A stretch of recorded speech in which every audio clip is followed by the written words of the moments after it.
អ៊ីស្រាអែលការពារខ្លួនពីការវាយប្រហាររ៉ុកែតនិងមីស៊ីលព្រមទាំងដ្រូនដោយប្រើប្រព័ន្ធការពារមីស៊ីលឈ្មោះថាដំបូលដែកតាំងតែពីឆ្នាំ2006មកបន្តិចទៀតសហរដ្ឋអាមេរិកក៏នឹងមានប្រព័ន្ធខែលមីស៊ីលការពារបែបនេះដែរតែលោកប្រធានាធិបតីត្រាំបានប្រសិទ្ធនាមប្រព័ន្ធការពារមីស៊ីលអាមេរិកថាដំបូលមាសនៅថ្ងៃអង្គារម្សិលមិញពីសេតវិមានលោកប្រធានាធិបតីអាមេរិកបានប្រកាសជាផ្លូវការសាងសង់ប្រព័ន្ធខែលមីស៊ីលដោយជ្រើសរើសយកស្ថាបត្យកម្មទំនើបចុងក្រោយបំផុតបើតាមលោកប្រធានាធិបតីកាណាដាក៏មានចំណែកនៅក្នុងផែនការនេះដែរ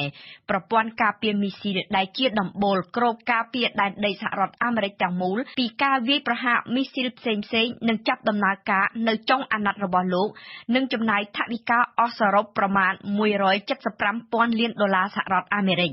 គំនិតផ្ដួចផ្ដើមចង់មានប្រព័ន្ធការពារមីស៊ីលត្រូវបានលោកដូណាល់ត្រាំលើកឡើងតាំងពីក្នុងសម័យឃោសនាបោះឆ្នោតនិងបានចុះហត្ថលេខាលើក្រឹត្យអភិវឌ្ឍប្រព័ន្ធការពារមីស៊ីលនេះនៅពេលចូលកាន់តំណែងភ្លាមកាលពីខែមករាដើមឆ្នាំតាមគំរូរបស់អ៊ីស្រាអែលនៅអ៊ីស្រាអែលប្រព័ន្ធខែលមីស៊ីលដំបូលដែកតាក់កម្ចាត់មីស៊ីលបានរាប់ពាន់មកហើយគិតចាប់តាំងពីឆ្នាំ2011មកពលគឺអាចស្ទាក់ចាប់មីស៊ីលប្រកបដោយប្រសិទ្ធភាពដល់ទៅប្រមាណ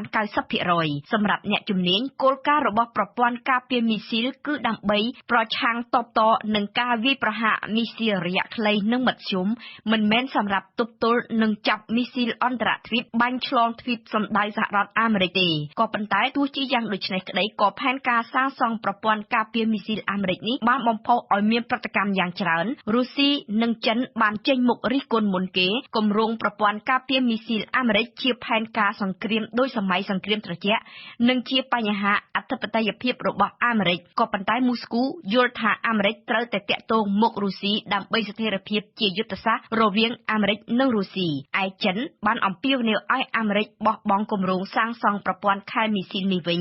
ដោយខ្វល់ខ្វាយខ្លាំងអ្នកនាំពាក្យក្រសួងការបរទេសចិនបានបញ្ជាក់ថាផែនការសាងសង់ប្រព័ន្ធការពារមីស៊ីលនឹងជំរុញឲ្យមានការប្រកួតប្រជែងប្រដេញគ្នាខ្លាំងក្នុងវិស័យសពាវុធនិងយោធាអវកាសក្នុងលំហមេឃអាមេរិកងប់ចង់បានសុខតែខ្លួនឯងរហូតលែងគោរពសន្តិសុខប្រទេសផ្សេងទៀតនិងរំលោភគោលការណ៍សមធម៌និងស្ថិរភាពពិភពលោកនេះបើតាមសម្ដីរបស់អ្នកនាំពាក្យក្រសួងការបរទេសចិនដដែល